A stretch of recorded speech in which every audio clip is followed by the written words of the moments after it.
Welcome back to AOL, the Anatomy of Life podcast, a podcast that has a unique perspective on health, resilience, and living with intention, and on a mission to whole person health. Now, unlike other health and wellness podcasts, this one brings a fresh approach that challenges mainstream ideas and dives into many dimensions of life. The intention is to help you improve, grow, transform, and manifest in all areas of your life. Now, before I introduce our next guest, in season 1 of AOL, we defined what the word health meant to us, understanding that our health is the complete picture from what we eat to what we talk about, who we hang out with, and what we do for a living. AOL's focus for season 2 is on relationships, both in the way that we as a society talk about relationships and then also beyond the traditional sense of the word. This is where we include interactions with healthcare, lifestyle, and self-care practices, not only just our relationship to ourselves, our partners, work, colleagues, bosses, friends, but also our relationship with stress, music, education, creativity, finances, and our physical activity and food. Today's guest is an inspiring advocate for holistic health and well-being, the founder of the wellness space, blending her expertise in Pilates, nutrition, and group fitness to create transformative experiences for her clients. She is a certified Peak Pilates Level 3 instructor, a precision nutrition coach, an expert in bar and group fitness. But beyond her professional achievements, she's also completed her first triathlon in December 2024. A dedicated mother of 2 energetic boys, a woman I am proud to call a friend and a colleague, whose unique insights into the connection between physical activity and home cooking have been aligned not only with my way of life, but the way in which we both coach, and I am so excited to be sitting with the beautiful Lina Lotayef. Welcome, Lina. Hello. Hi, Lexi. Wow, that's an introduction. I hope that it does you justice, because in person you are beyond that. Oh my goodness. Thank you. I'm very lucky to be here and very lucky to call you a friend and a colleague as well. So I just want to say thank you so much for giving your time to sit with me and talk about an area of life that is one of, if not the biggest area of our lives, and it's the way that we move and the way that we eat. But I feel like it's an area of life that people often take for granted, and they don't really focus in on that. So to kick us off, I'm going to start with my very first question to you, which is, what role does physical activity play in your overall sense of well-being? Physical activity for me, when we think of physical activity, we often go straight to, exercise, my class, my running, my gym. But for me, physical activity is everything that your body can do. It's empowering. It's a celebration of how your body can move, how it can grow, how it can transform, and how it can become better at what it does. And that's where the sense of well-being comes from. It's not necessarily from, I ran 5 kilometers today, or this is what I lifted today, or this is my exercise routine and this is what I have to do. But physical activity is playing, it's running, it's jumping, it's enjoying time with friends. It's everything that your body can do. Yeah, this is a question that I took a lot of time thinking of, because it took me way back to my childhood, where physical activity was not something I enjoyed. I was not an athletic child. I was not on teams as a young child. You know, I was shy. I was slightly overweight. I was not very good at sports, and PE wasn't my favorite subject. It wasn't my worst subject, but it wasn't my favorite. There was some form of self-consciousness. There was some form of like, I'm not really able to perform very well, and I don't really enjoy it. Wow. When I grew a little bit older, into my early teens, I had a PE class once where we did track and field. And a teacher made me run a race with a group of my peers, which I often try to avoid doing, but there was no avoiding it. And so I ran, I believe it was 100 meters. It was a very short sprint. And I think maybe I was 13 years old, 14 maybe. And I won. I was super fast. Yeah, I was so surprised, and I loved it. And I ran like as fast as my legs would carry me, and I got to the finish, and was like, oh my God, did this really just happen? And it's funny how I'd never really given it a chance. And I had already convinced myself I'm not good at sports. And therefore I don't like sports. And therefore I'm just going to get through this class.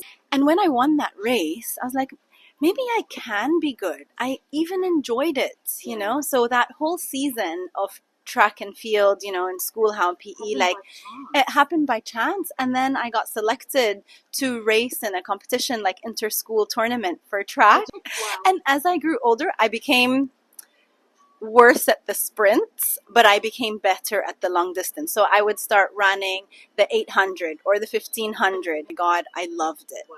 And until today, I'm no longer a sprinter in anything. I'm no longer that kind of like short burst kind of person. I am more that long endurance. Give me a long walk, give me a long jog. So yeah, it was a confidence shift, but it wasn't just a confidence shift with this relationship with movement. It was a shift in joy. I started to enjoy it. I started to play netball after it. I used to play wing defense.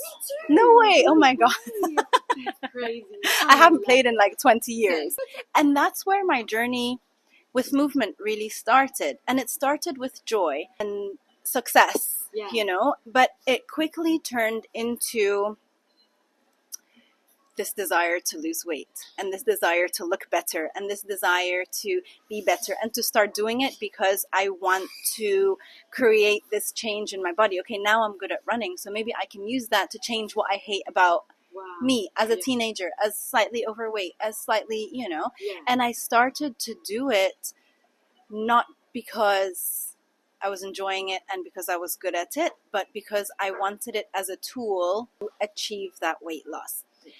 I'm not saying there's anything wrong with that. But I'm saying that leads you down a dangerous path where you start to kind of abuse it, where you start to think less of yourself if you're not performing as well, if you're not losing the weight, if you're not winning the race, if you're not looking the way you should look as an athlete coming out in a tournament. It started, you know, to become a little bit rocky, but since that moment, Lexi, I never stopped moving. I never stopped exercising, regardless of my motive behind it, until today. From that day I won that 100-meter sprint until today, I love exercise. And from a very young age, my mother was an aerobics instructor. And it was also that introduction with her, you know, she would try her routines with me. She came to school once and she did like a 4-week block in PE where we did like step aerobics and we performed it for the whole school assembly. So it was amazing. It was amazing. And it was this merge of like dance and exercise. So seeing her in this industry already, consciously and subconsciously developed this love for fitness. I could see the passion in her eyes. I could feel it when she taught, and it's passed down. You know what you do. It's not necessary. She never asked me to do it. She never told me that I should attend a class. She never told me that I need to exercise. You know, but you see it and you want to be a part of it. Like I remember in the summers, she used to go for long runs, like at the beach, and all of us kids, like my cousins and I, would like run behind her and we'd find like stray dogs running after us and we'd just all be on this like family jog because she wakes up and she does it. What are some challenges, not only you, but maybe people that you coach, you know, people that you may come across? What are some challenges that people face in staying consistent with physical activity and how they can overcome those inconsistencies? So I'm almost sure that whatever causes people to become inconsistent will always fall under one word for me. And correct me if I'm wrong, because I might be. But this is my experience with it, and it's convenience. I think it's the biggest challenge. I think it's easy to start. People are motivated. They're excited. But when hurdles come, which they do with life, your routine changes. You have an early meeting, you have a late meeting, you Yeah. have to go to a school pickup, you have to go to a school play, Yes. whatever happens, and you fall off the wagon, as they say. Yeah, I don't exactly. love that statement, but it's very It's true. Yeah. It is. Life is busy. It's hectic for everyone, and consistency with physical activity is often misconstrued as having to be a burden. Like, it's another chore I have to do. Yes. I didn't do well if I didn't do it. Yeah. Because It becomes a punishment almost, you know? Yeah. Yes, it really does. And it becomes like a weight for some. And that creates the start of this relationship that doesn't give physical activity the credit that it deserves. 100%. It's something that I have to do, like just something else to tick off. off. And yeah. It's hard to keep doing it because life is busy and the gym is far, or the school is far, or I have meetings this week, or I'm traveling, or I'm working night There's shifts. always or something. There's always something that's Yeah. going to stop you from being consistent. But when you switch your mindset from physical activity being, I go to the gym from 7 to 8 a.m. and if I cannot go from 7 to 8 a.m., then I cannot move. Yeah. Wow, that's so true. It just becomes like, now I'm not going to do it. Yeah, exactly. Exactly. Oh, I had to drop the kids this week, and then I'm working night shift next week, and I finish at 6 a.m., and then I'm working, and then I have, meetings, or I have a trip. I'm traveling, for a week, and then you come back and it takes you 6 months to start again. Because to be honest, we can literally fill our time with nothing else. We'll be like, no, I will avoid physical activity. Yeah, exactly. Yeah. But when you see it as something that can be flexible and easy and fun and convenient, that's when you start to become consistent enough to see the results. So true. And once you start to see the results You'll and want see to how keep you going. feel doing it, then you'll come back for more and more and more. You need the discipline to just to start. Yeah. It can't be easy. I always tell my clients, Lexi, like, you're not going to see a change if you don't make a change. 100%. Like, it's not going to be like we can't expect things to change magically. Yeah. It is hard work. You have to set an intention. You have to put in the work. But there are ways to make it feasible and possible and enjoyable. And not like it's a punishment. So true. You hit on something vital, punishment, because I used to be like, and you and I are both trainers. So for us, we're very, it's part of my job and I have to look the part and I have to be in the gym and I have to be this and that, and we forget that we're also human. We can't always be doing that, and you do need the rest. But I used to be so hard on myself that I would go an hour for the gym, and because I missed the hour before, I would do 2 hours, and then I'm pushing it hard. Yeah. But then you go home and you binge eat. I incorporate fitness throughout my day. So if I can take the stairs versus taking a lift, if I know that I won't be as good as in my workout, or I wouldn't have the time, I'm like, okay, I have a choice here. Do I take the stairs or do I take the lift? Let me take the lift. Let me take the stairs, because I know I'm going to skip half of my workout, or I know I won't make it to the gym today. If it's a case of, like, I get my nails done in the place, we live in the same community. I don't live far from where I get my nails done. It's easy for me to grab a cab. It's easy for me to get the free ride that we've got available to us, but I don't.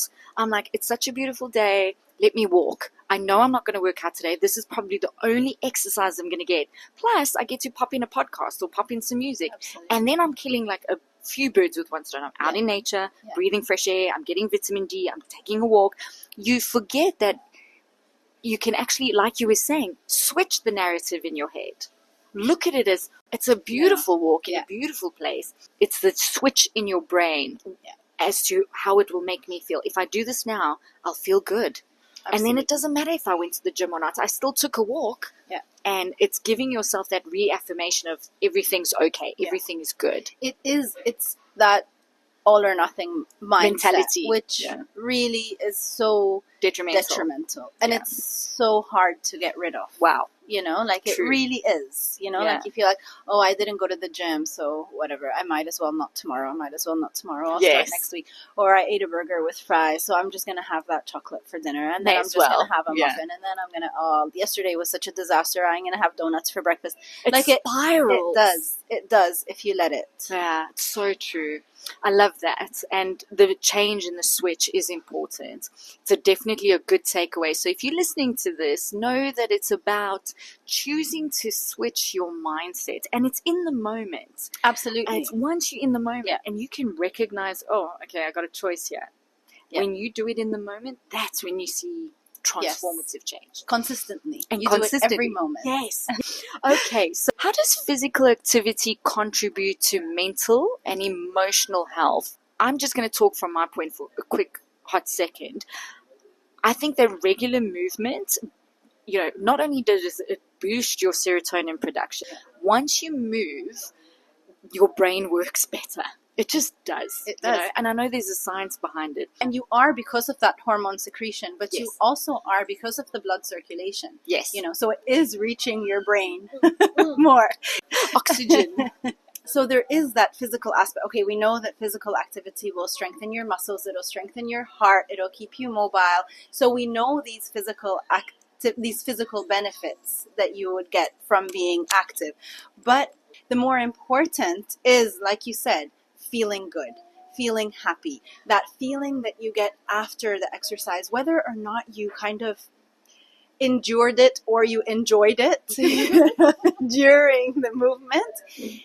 When you get that kind of release at the end of like, I did it and I feel so good and I feel like I can conquer the world kind of feeling, you will want to do it again because you're not going to see the change in your muscle and your heart and your endurance overnight. But you're going to feel that feel-good feeling in that hour. Yes. You're going to feel it right away. And it does help reduce stress. Physically, it does. Biologically, physiologically, Yeah. And it reduces your cortisol levels. I'm going to say that with also touching on the fact that it's the right form of movement for the right person. Oh my God, 100% hit the nail on the head. So you don't want to be doing something that you hate doing that's creating huge levels of inflammation in your body and then expecting your cortisol levels to drop. I teach this, I coach it with my clients as well, and I had to learn to do it for myself. So you have to admit to yourself, I'm no longer in the cycle where HIIT workouts work. Just pivot a little bit. Yeah. But once I did that, things switched. Yeah. I was like, whoa, I don't have to go as hard and fast. Yeah. It's crazy. Yeah, and I enjoyed it better. It's so true. It's about enjoying it, and it's about building your body. So there's no point in exercising if you're breaking down your body. Yes. Right? Then what you're doing is so counterproductive. Mm-hmm. If you're getting injured, if you're getting knee pain, if you're getting hip issues, if you're getting spine issues, if you're, feeling drained, that's not the reason you work out.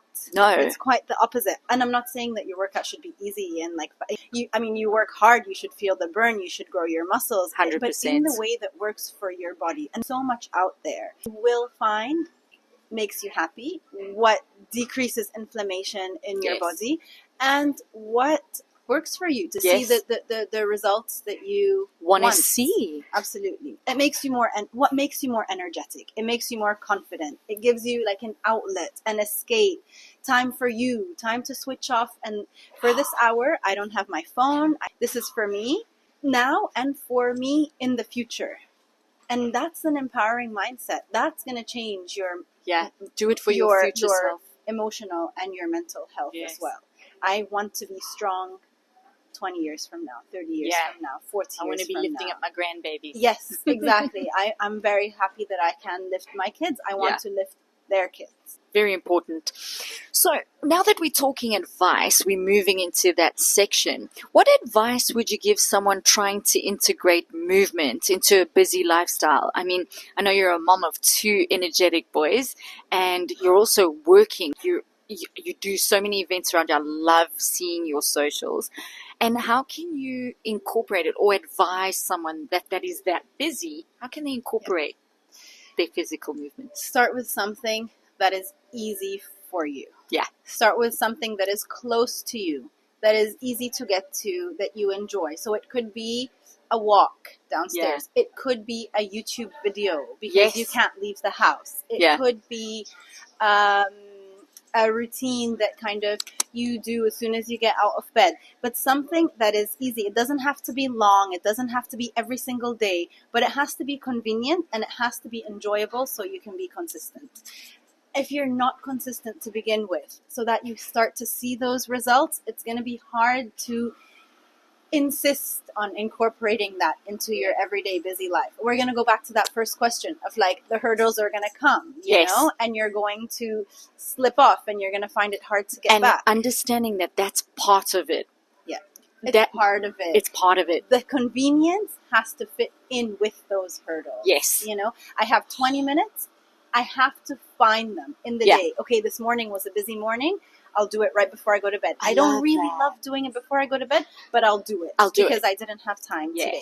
Yeah. And it's here and it's at home and it's a video and I just have to do it. I must say, but when I was creating, you know, this series, this season, we were talking about it a little bit before we started recording, everything about choice, right? Yes. And you were just saying, oh, I don't like to do it before bed, but you choosing to do that. Absolutely. It's so authentic. Absolutely. You know, make it authentic to yourself. Create something personalized to you. If it's a YouTube video and you can do it, you're being authentic in the moment because you're not forcing it. Yes. You're allowing it to fit in to what you're already doing. Absolutely. And if you go outside of that authenticity is when you start to run into problems. How many times are you going to drive 30 minutes when your day gets busy to get to wherever you want to go? You just won't. Even if you enjoy it, even if you love it, you know, if it's not convenient, you will not be able to 100%.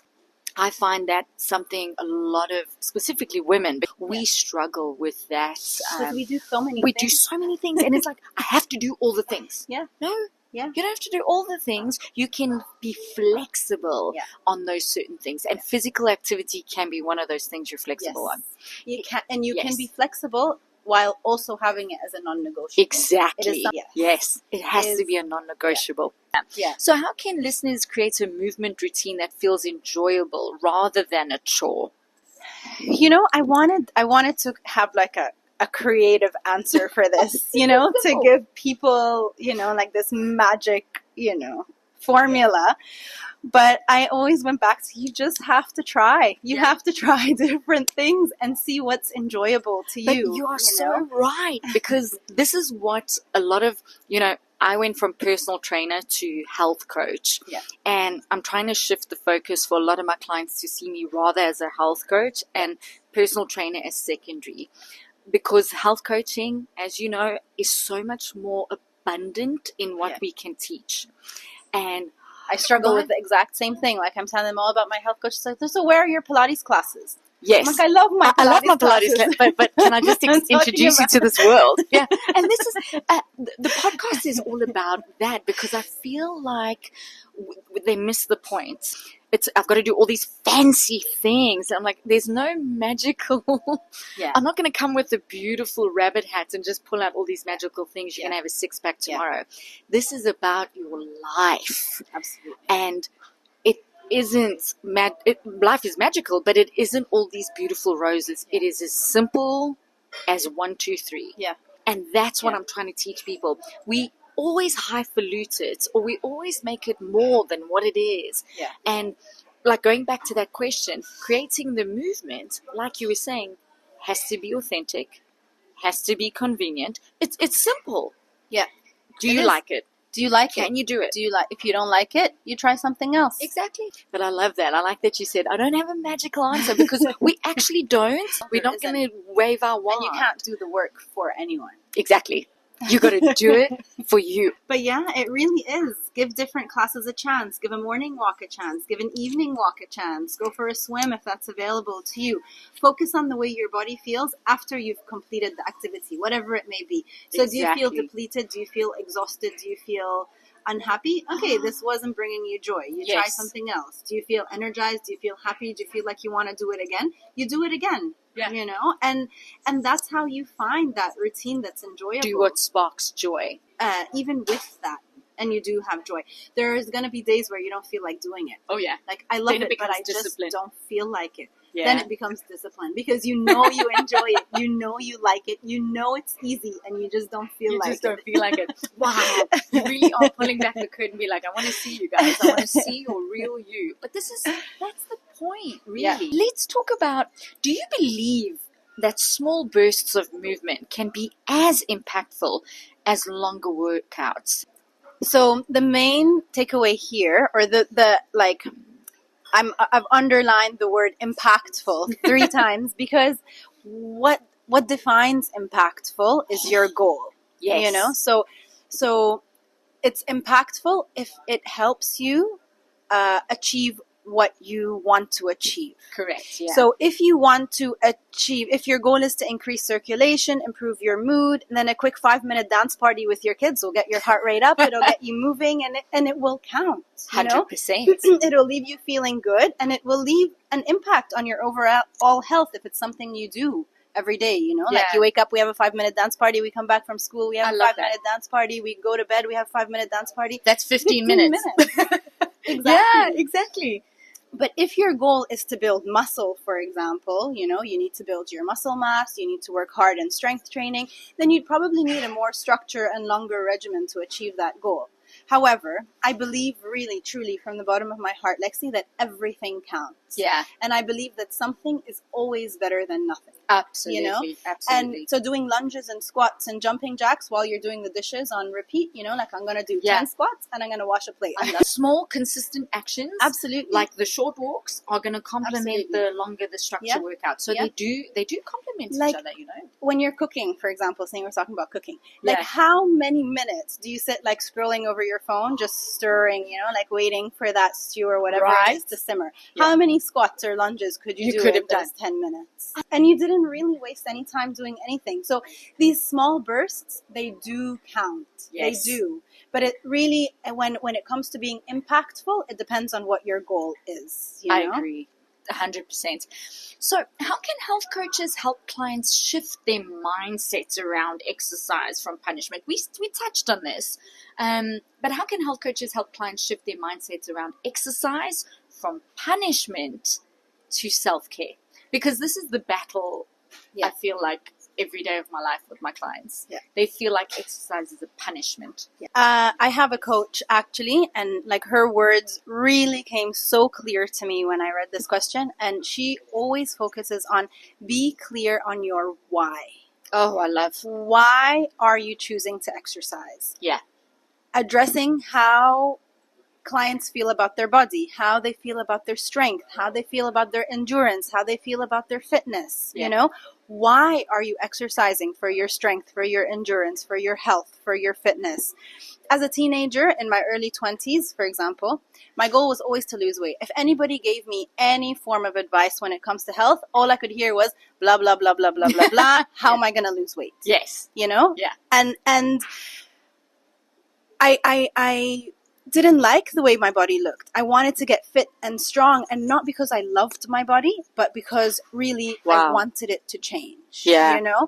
And I didn't give my body any credit for the crazy hours I was making it work out in the gym. I just wanted it to look better. And when it wouldn't look better, it was like it deserved more punishment. Wow. You know? Like you're not doing your job. Yeah. Although it's been at the gym for 3 hours, 5 days a week. Yeah. And it started to fall apart. You know, my knees started getting injured at 23 years old, my hips at 25. Like, that's not okay, you know? Absolutely.